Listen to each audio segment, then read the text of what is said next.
Civil police station येथे आर्थिक फसवणुकीचा गुन्हा दाखल झालेला आहे. त्यातील आरोपी मुकेश दत्तात्रय मोरे याने अनेक लोकांकडून जो आतापर्यंत केलेल्या तपासामध्ये 15 ते 20 लोकांकडून पैसे जमा करून तुमचे पैसे क्रिप्टोकरन्सी किंवा इतर ठिकाणी गुंतवून तुम्हाला दररोज 5% रिटर्न देतो अशा पद्धतीचा आमिष दाखवून त्यांच्याकडून अमाऊंट घेतली आणि ती अमाऊंट जवळजवळ 22,95,000 पर्यंत अमाऊंट आहे असं आतापर्यंत तपासामध्ये आलेलं आहे. आणि ते अमाऊंट घेऊन त्या लोकांना कुठल्याही प्रकारचा परतावा न देता त्यांची फसवणूक केल्याबाबत गुन्हा दाखल.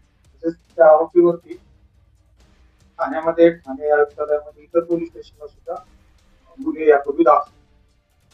हा जो आरोपी आहे त्यांनी काही ऍपच्या माध्यमातून हे सगळे पैसे जमा केले आहे. सायबरचा पण फायदा यामध्ये घेतल्याचं संपूर्ण समोर येत आहे.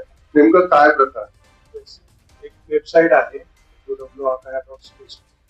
त्या वेबसाईटचा वापर करून आरोपीने या लोकांना ऍप डाउनलोड करून दिला अशा पद्धतीने प्राथमिक माहिती मिळालेली आहे. त्यावर आपला पोलीस तपास सुरू आहे. त्यावरती पुढील कारवाई केली. एकंदरीत एफआयआर दाखल आहे, त्याची चौकशी सुरू आहे, गोपनीयता आहे, चौकशीचा भाग आहे. मात्र काय सॉफ्टवेअर आहे या आरोपीची त्यापासून लोकांनी सांगितलं. आरोपीची मॉडस ऑपरेंडी अशी आहे की ज्यांना गुंतवणूक करायची किंवा ज्यांच्याकडे पैसे आहेत त्यांना माहिती मिळाल्यानंतर तो त्यांना कॉन्टॅक्ट करतो किंवा वेगवेगळ्या त्या साईटचा वापर करून कॉन्टॅक्ट केला जातो आणि त्यावरनं त्यांना गुंतवणूक करण्यासाठी आमिष दाखवलं जातं. आमिष दाखवून त्यांना गुंतवणूक प्रलोभन देऊन तुम्हाला एवढं पर्सेंट परतावा देतो अशा पद्धतीने त्यांना सांगून त्यांच्याकडून गुंतवणूक म्हणून पैसे घेतले जाते आणि त्यांची फसवणूक केली जाते. अशा पद्धतीची मॉडस ऑपरेंडी. एकंदरीत अशा आमिषाला बळी पडू नये किंवा अशा आरोपींनी असा फायदा घेऊ नये.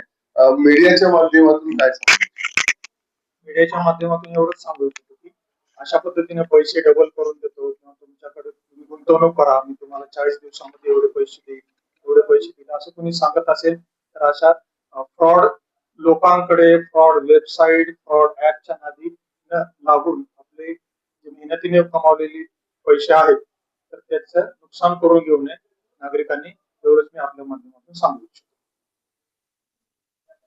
सर, हा जो आरोपी आहे मोठं नेटवर्कच्या माध्यमातून हे सगळं केलेलं आहे, ठिकाणी केलं आहे. किती लोक आहेत, कशा पद्धतीने हे काम?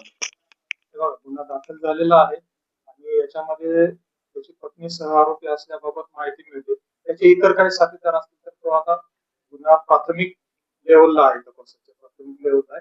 पुढे जे निष्पन्न होतील गुन्ह्यामध्ये त्यांच्यावर योग्य ती कार्यवाही